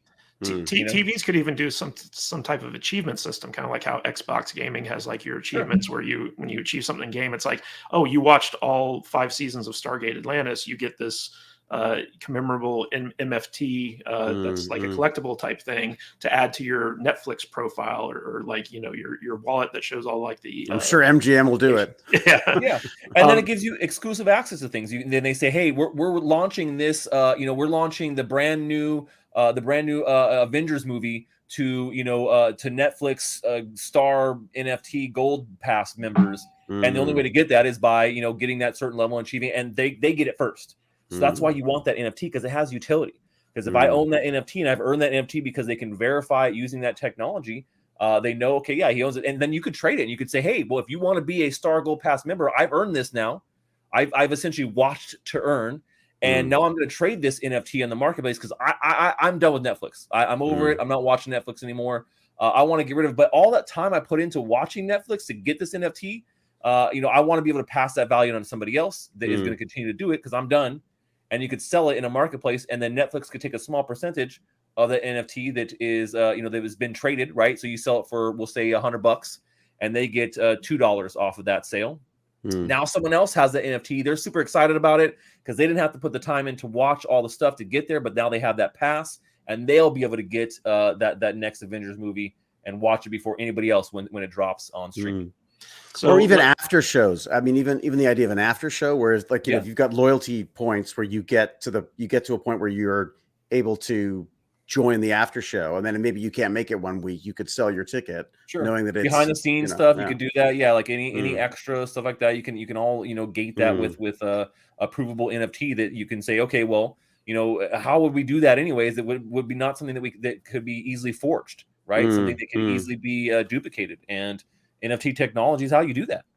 So let me ask you this. Let's say that some smart people were actually running MGM, and they decided that they wanted to license out or syndicate Stargate Atlantis, for instance, and be like, okay, if you buy this NFT, that gives you the right to play season 1 on your YouTube channel. Like it's a form of syndication. So like, before it was like, if you wanted to syndicate a show, you would just sell the rights to the local TV station, and then that would give them the right to air it, and then they would keep the commercial revenue. But so like, if as a Stargate channel, like if I started a Stargate channel and I bought a NFT that gave me the rights to syndicate season 1 from MGM, I could keep the ad revenue off of YouTube that I earned off that channel, while MGM gets the money for the syndication, and that's a way to not only distribute their content, but also like create like mini like TV channels, like in every which way. Like it doesn't have to be on YouTube. It could be on Rumble. It could be on Odyssey or something like that. Do you see something like that ever happening? And can NFTs actually do something like that? 100%. Yeah. I mean, I think that's some stuff we're already starting to see with NFTs is being able to give that, rights to be able to do something with it, I've seen that in music as well. So they say, you sell an NFT. Here are 20 samples, different that I've made, or little clips that I made, and you can use this in your anything. You buy the license, you can then use it in your own beats that you make, right? So you can do it simply. Same thing with the NFT, and I think that when you look at like how we're consuming content and how decentralized it's becoming, which is obviously a big term in crypto, but it's happening other ways, right? Content is not just, it used to be like, okay, man, there was like 12 channels, there was like 12 networks and they had everything. And now it's like, there are YouTube creators out there that get more views per day than entire TV channels now, and so, and no one's heard of them. Yeah, exactly. That's the amazing thing to me is I see people all the time and you're sort of like, what, 12 million? Who is this person? Yeah.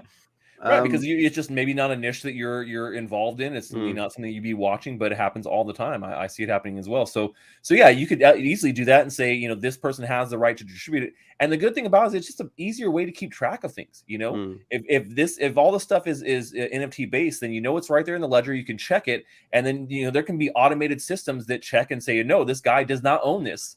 Just like YouTube does right now, they have a content matching system for music. And it would say, oh wait, no, this guy does own this. It's connected here. Here's his wallet that he connected to his YouTube channel. It shows in that wallet that he has that NFT, which gives him access to use this. Okay, don't flag it and don't take his stuff down. Do you think that there's any potential in YouTube for the use of NFTs? Like if every time you uploaded a video, YouTube auto-converted that to an NFT as well, like what type of potentials would that open up for like YouTube Library creators? does that. Doesn't Library do that now? Isn't that or Odyssey or whatever it's called? There's a service that'll basically take the video and convert it into some kind of a cryptocurrency of some sort. I think it's called Library. I think it's Library. I think that turned into Odyssey. Is it Odyssey? Yeah. Okay. All right. Well, funny thing about that, they're actually the same thing. Oh, they are. So they started off as Library, and they basically built like what they consider like their user fronting kind of interface, which is Odyssey. So it's the same company. Well, what they do, it's really just like a crypto version of like a YouTube where you more people watch, you're earning their cryptocurrency. It doesn't really use NFTs. But I dumped my YouTube. I dumped all my YouTube stuff on it and then forgot all about it. Yeah. So. Well, so all my YouTube content gets syndicated to Odyssey as well. You can watch me there too. It's a decentralized type of platform. I do like to try and support all the crypto platforms that I can. So, but yeah, when it comes to YouTube, I think that there's a lot of really great use cases for NFTs. I mean, one of the things that a lot of people don't realize is, YouTube channels are built up and then sold pretty often. You could go and buy a YouTube channel with 1 million subs on it, right? But think about if the channel itself was an NFT. So anytime you created a channel, it just automatically created an NFT in your YouTube wallet, and you could, sell that NFT that if you want, But YouTube is a centralized service, so it's one of those things where they have like a massive control over everything going on there. It's their service. You're just using it as a user, so you don't have a ton of rights. But yeah, I mean, for content creators on YouTube, you could definitely incorporate NFTs on multiple levels. Like I said, just like what we see with Twitch, where they have a lot of user engagement interaction kind of tools, YouTube doesn't have as many of those. But NFTs would be a great way to boost that and to really give people something more to connect with the channel, right? To be able to drop NFTs. And so there is a crypto version kind of like that's called Theta.tv, and I use that as one of my main streaming services because you can do that. I can load up my NFTs there and I can give them away through Theta. Which is great, and that's one of the main platforms I use for streaming because you can earn crypto for watching my channel, and then you can earn and win NFTs. Emotes are NFTs on that platform, which is pretty cool too. So you theoretically in the future you'd be able to hey, I got this really sweet limited edition emote from Ninja or from PewDiePie or from some other big game streamer. And it was a limited edition thing, and now I'm selling the marketplace. So if you're a huge fan of him, you could go and use that emote in his chat, and they'll know like, oh man, this guy has that limited edition one. So I mean, yeah, there's a lot of really cool ways to utilize NFTs when it comes to creators on YouTube. But YouTube is definitely behind when it comes to engagement from the user. A lot of things. Yeah, and the stream, and when it comes to live streams, essentially. They've almost become this. They've almost become the old. They're almost old fashioned now, aren't they? To some extent. I mean, yeah, but just because the big guy doesn't change quickly, and the little guy is more dynamic and can change a lot faster. So you're always trying to kind of fend off that little guy, but it really a lot of times that's what puts them in a position where they become the blockbuster. So what is your sorry, Matt. No, go ahead, David. I was gonna say, like, what is your place in all this? Like, where do you see yourself in this? Are you I mean, are you gonna be the expert in this stuff, or are you invested in this stuff as well? I mean, where do you sort of see yourself ending up in this space? I see myself ending up as the literal go-to king of NFTs and crypto gaming. But maybe that's a little bit of a stretch. We'll see. I mean, like I said, I have been in this since the beginning. I've seen everything. I've been involved in it, promoting it before anyone cared about NFTs. I was making NFTs. I couldn't give the damn things away for free. People didn't understand them at all. Now everyone's hyped on them in our industry. Still not yet in the mainstream. But yeah, I mean, I love creating content around this stuff, educating people about it, being able to put a spotlight on things I think are cool that are utilizing the technology in a way that makes sense, and then looking for ways to profit as well. I'm definitely in this to make money too. It's a financial industry. It's the combination of combining entertainment with finance, and we're seeing that with NFTs, and that's a big part of it, right? So having new ways for people who are creative, for creators to monetize themselves is a big part of this. And so, I believe in this technology 100%. I'm a creative person in multiple ways. A lot of people don't know I'm also a musician. I've been a musician my entire life, and I've been in doing art. I'm a designer, so I'm a very accomplished graphic designer and artist in multiple different formats and mediums. But yeah, so I love creating, and so this is kind of another avenue that I'm able to do that as an entertainer. I love playing and being on stage with my band. I love being in front of a camera here and doing this. I do speaking engagements. So in general, yeah, like where I see myself is just continuing to be, creating a great community and putting a spotlight on games and NFTs that I think are innovative and are fun that people should know about. So Stash, you kind of mentioned music a little bit before, and I want to talk to you about the application for NFTs with podcasts, because I feel like the podcasting community has been really struggling with how they can utilize NFTs in their sphere, and podcasting is like huge. Like there's 91 million podcasts out there. Joe Rogan's like one of like the biggest pop culture commentators on the planet. Never heard of them. So what I want to know is what do you think are the practical use applications for NFTs? Because obviously, like as a podcaster, I could mint every episode of the Salty Nerd podcast as its own NFT, but what benefit does that get me? Like how do people who listen in on podcasts interact with NFTs in a way that's meaningful to them? Do you have any thoughts on that? I mean, I think that, NFTs work very similar for podcasts as they do for any other digital medium, any other creative outlet. I think it just comes down to, access and utility. So can you give an NFT some sort of utility that makes sense, right? Some sort of unique utility that you only want to give to a certain amount of people. A lot of people use things like Patreons and things like that, right? So, if you pay $10 a month, you get access to these extra things, right? So it's really a way to like monetize your super fans in a more unique, kind of just different, way, but a great way to keep track of it too. And something that is, like I said, for very trendy at the moment as well. People are talking about it. So that is also helpful when you talk about how to take advantage of trends when you're trying to market yourself. But yeah, I think that one of the biggest things for me always with NFTs, no matter where you're doing them, is utility. What does that NFT get me? Does it get me something? Can I do something with it? If it's just a really cool image, like, Well, and you want to support the artist. I mean, that's the other aspect as well. Now, I don't mind buying an NFT if it's going to support an artist that I like. Right. I mean, I don't have to make money on it. I just, Exactly. And you still might be able to make money on it, because if you like that artist and all other people like that artist, just like any other art, like why, traditional art doesn't have any utility. You can hang in your damn house. I guess you could do that with an NFT, just get a digital frame and stick it on the wall. So, I mean, that basic utility for NFTs is great. But yeah, I mean, you bought that because you liked the art, and you maybe want to support the artist because you enjoy what they've created. So, I mean, same thing with podcasts. It just comes down to like finding a utility that your particular viewers enjoy.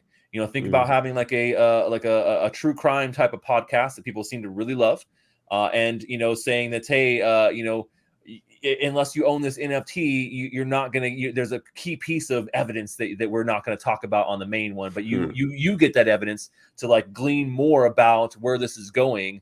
You know, if you own this NFT. So yeah, there's cool ways of doing it. Maybe it's a little bit harder with a podcast because it's not a visual medium that people like. You know, like I don't save old podcasts and then go, oh man, I got to go listen to this podcast again. Like you listen to it, you consume it, it's over once. With music, that's a little bit different, right? We listen to songs over and over and over and over and over again.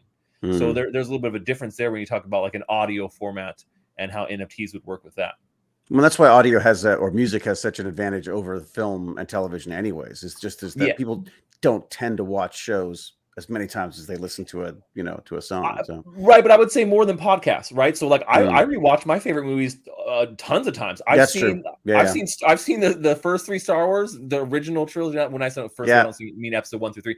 I've seen each one of those probably 30 times. Yeah. You know what I'm saying? That's like, true. That's true. And some of my favorite movies I watch all the time, over and over again. And you know, same thing with TV shows. I've watched some of the same episodes and things.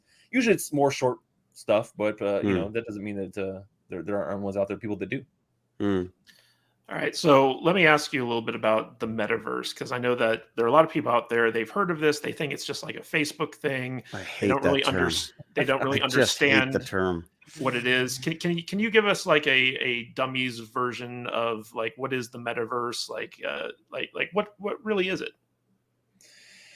That's a great question, and the term itself is a little bit ambivalent. Like people have used it in a lot of different ways and misused it. And I think that you know, anytime once again you see a trend, people want to take advantage of it. It's hot. There's a lot of search, you know, revolved around it, and I think people have really like misused what a metaverse really means, right? It's like cyberspace. It's like when everyone's cyberspace this, cyberspace that.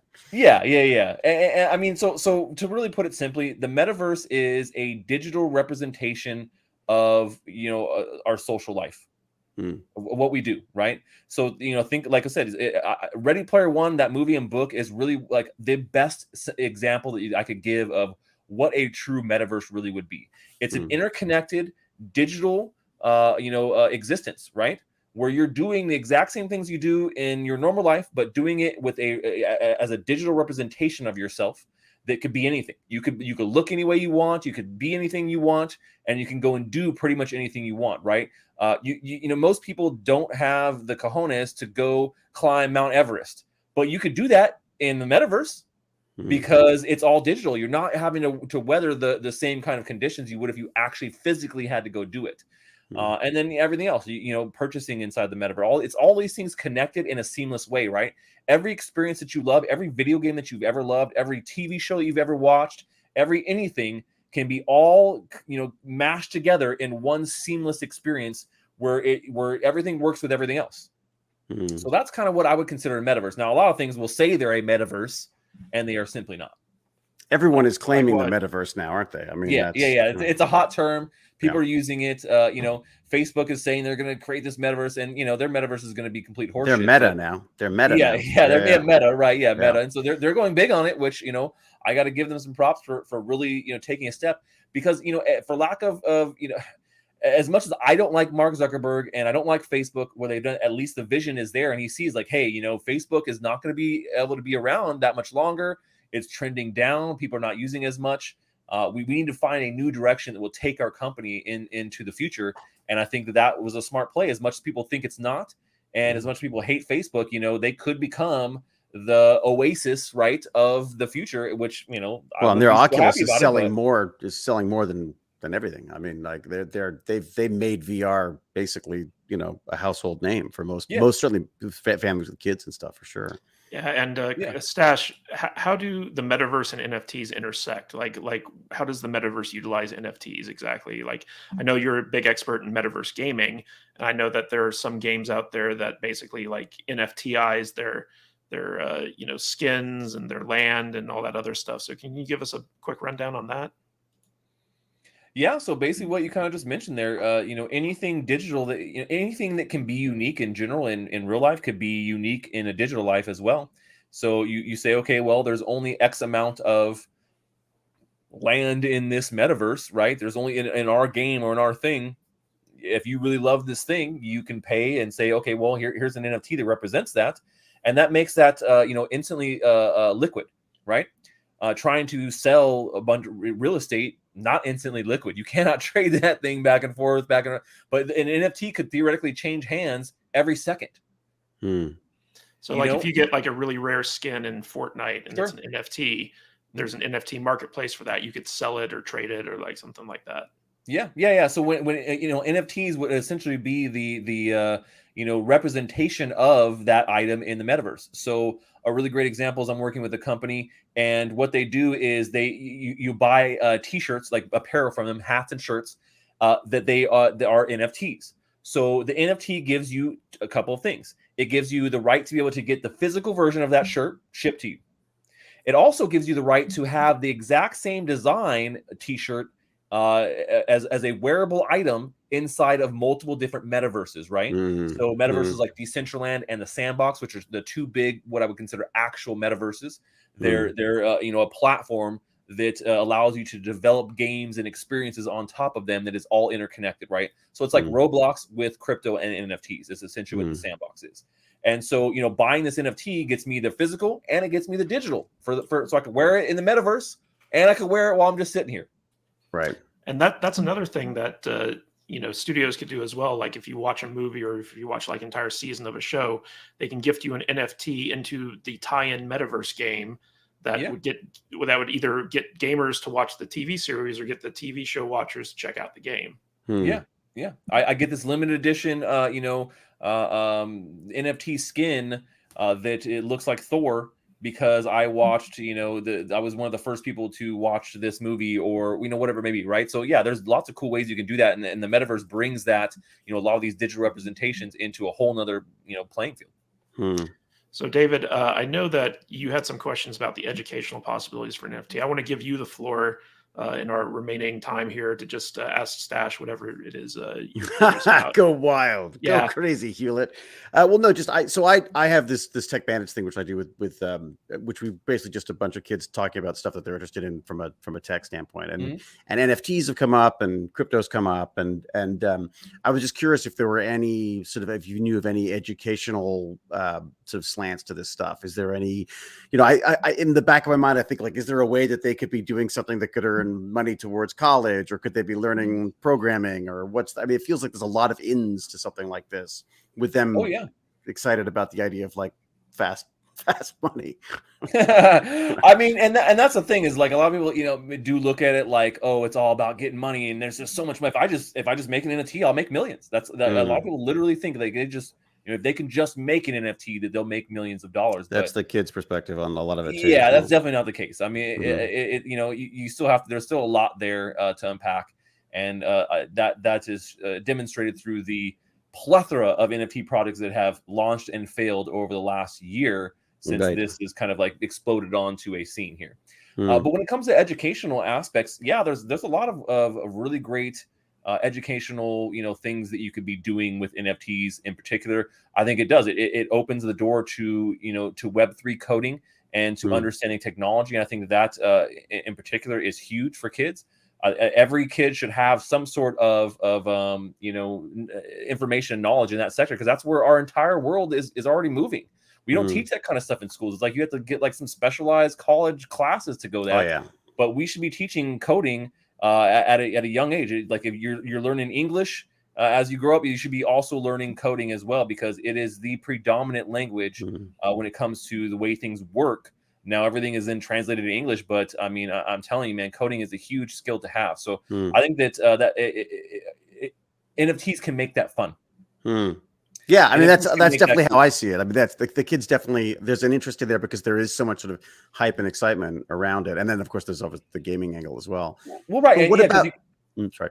I was just saying, because you think about like if you incentivize a kid to learn something and say, hey, if you learn and get this right, then you get this NFT that gives you this cool thing in this metaverse or something like that. Or you can use NFTs for other purposes too. Like there's this robot that I covered that's very popular in Europe, and it's more for like a younger demographic, but it's a learning robot. It teaches you like STEM stuff, right? So things about coding, things about science, technology, and they were essentially doing an NFT that allowed you to, as a parent, get special access to things early and get a plethora of their services by doing this in a way to essentially support them. So there's lots of really cool ways that the educational platforms could use NFTs to not only incentivize the kids but also parents. Could report cards like let's say like if your kid gets an A, to stop the kids from faking their report cards. Well, there's that, but like let's say your kid gets good grades in like a certain type of field, like a STEM field or math or whatever, and the school somehow looks at all the grades that the kid gets and attributes a certain amount of cryptocurrency towards like a scholarship or something like that. Is that a possibility? Yeah, or records keeping. I mean, even just the idea that you could have a blockchain of all of their grades throughout school. You could see exactly what they got on. Potentially, you could literally go back and see what they got on a test, in the second semester of grade 8 or whatever, once they're in college or something. I mean, couldn't you? I mean, you could really put all of that stuff in a and that's big in underdeveloped countries where like they don't have like good record keeping or computer systems or anything like that. Yeah. And I mean, you could use a lot of this technology through a simple phone too. So, that's the great thing about crypto is people talk about like, well, in the United States, most people here have no problem. We all have smartphones, we all have bank accounts, but there are millions of people around the globe that have no access to actual banking. When everything works that way, it makes it really hard. Like, how do you get services? How do you get things done? If you even have enough money, at least crypto allows that. And then you talk about NFTs and how they could, give access to other things. With something just as simple as a phone, you get a pay-as-you-go phone, and you don't need anything else because everything else can be done. All the banking can be done with the blockchain. Interesting, right? You said earlier, I don't know if this was actually before we were streaming or not, but you said you had registered. You were one of the first people to register yourself or register an NFT for yourself. Is that something you see kids like? I mean, is that something like should kids now, in the same way that people are like registering domain names for their kids, should they be registering like crypto for their kids? I mean, should they be registering is this something that they should be, thinking about now, or you don't think it'll be quite as specific as that? What do you think? When I did it, what I was referring to is that, when NFTs were really first getting started and using that kind of technology, creating a non-fungible token, it was being done mostly by projects, people that were putting out, some sort of, collectible, and it wasn't being done by individuals. So I was actually the first like YouTuber content creator to make just an individual NFT. So it wasn't necessarily like an NFT of me. Oh, I see. It didn't represent me. It was literally like, it was this logo. So this logo right here. This Stash logo, the NFT was just this logo, and it was called Stash Loot. And I worked with a company called Engine to distribute them for free, just as an airdrop, like here, and they, so we put 5,000 of them out there, and it was really the first time anyone had done that.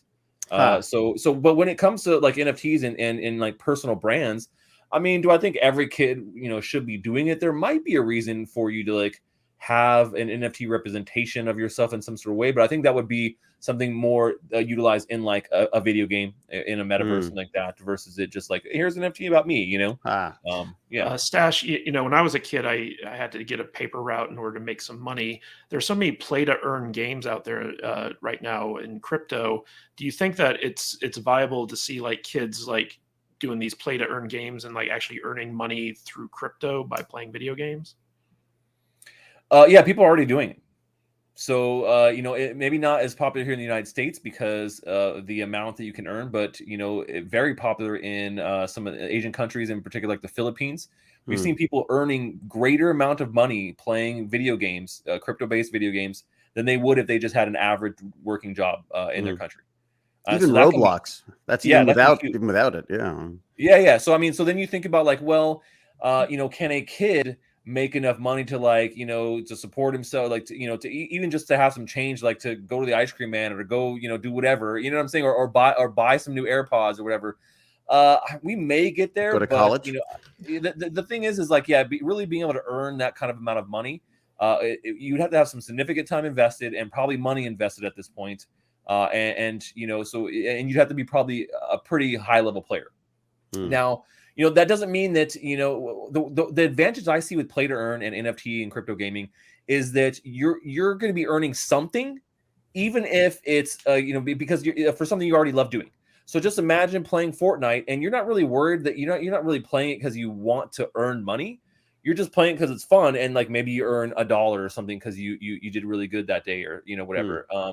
And so the incentive is not necessarily the money. It's just that there is some sort of value back there. But NFTs and gaming are huge because, you know, people already spend a ton of money on games, and there's no way to extract that value back out, right? Yeah. So if I you know, like, you know, if I give my daughter you know, $100 in V-Bucks, she goes and buys a bunch of skins, and then she decides, you know, I'm done playing Fortnite. I want to go play this other game, and she never plays Fortnite again. That $100 is gone. There's no way to like get it back out in any kind of way. Feel your pain so many times. Yeah, exactly. So, but then if it was an NFT, then when she was done, she could just be like, oh, I'm gonna go put this on the marketplace, and maybe you don't get $100 for it, but maybe you get, you know, 20. And so the company doesn't mind you doing it because they're getting a percentage of a little whatever their contractual obligation, you know. Right, yeah. So anytime something like that is sold, then the game company gets a little bit of maybe from that marketplace because they're the original creator of that item. But then the person who bought it gets some value back out of it. It may not be the full value, but I'd rather have 10% of what I paid versus 0% ever, like having some sort of chance of getting my asset back. That's why I think it's a joke when you say that YouTuber, what was his name? Young Ye. Young Ye. Yeah, Young Ye doesn't know jack shit when he says that you know, gaming studios are moving away from NFTs. They've barely even touched NFTs. I don't know why they could be moving away from them. It's like saying we're moving away from the internet, guys. So just so you guys know. But yeah, NFTs really just replace a system that is already antiquated and out of date, and you know, is it massively in favor of the gaming companies, but really it isn't even as much as in favor as you guys would think. You know, in this new model with NFTs, gaming companies can actually make more money.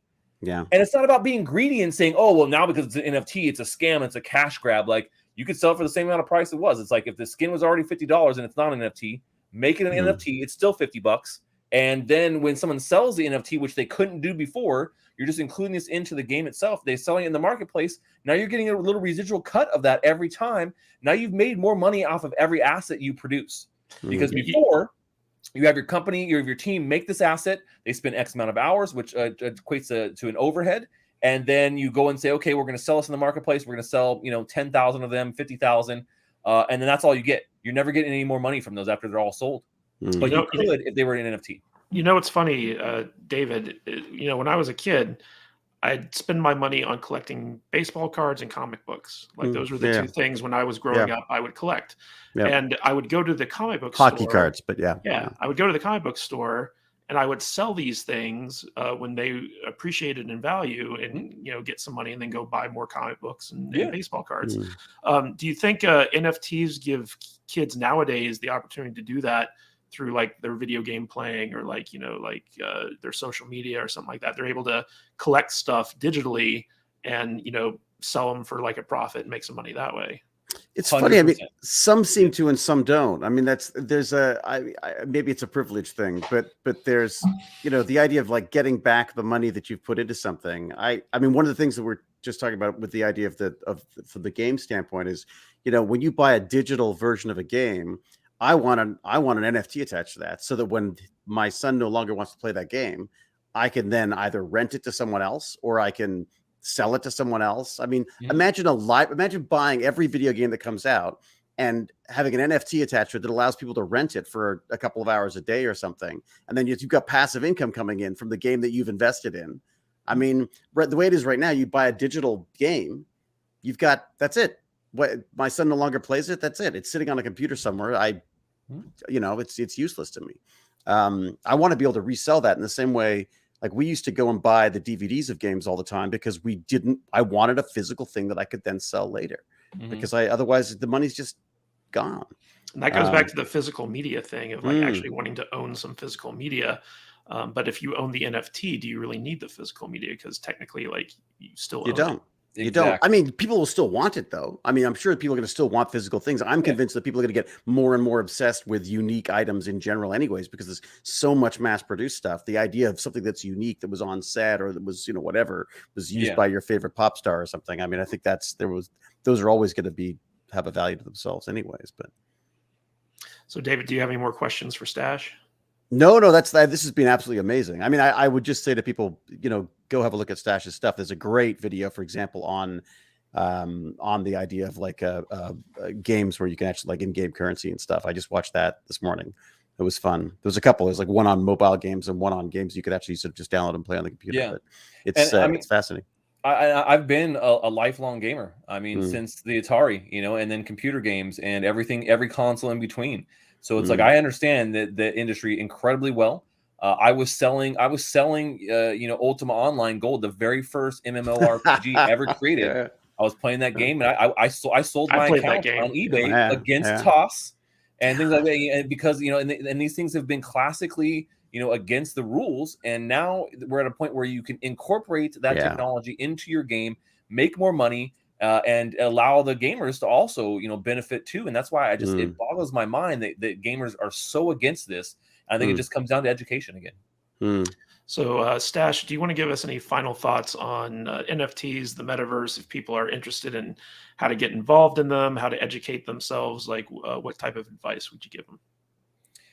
Yeah, I mean, in general, I think NFTs represent the technology that represents a really large chunk of where we're going in the future. Don't get caught up on surface level knowledge about things. If you've watched this far, then you're probably already knee deep. You know what I'm saying?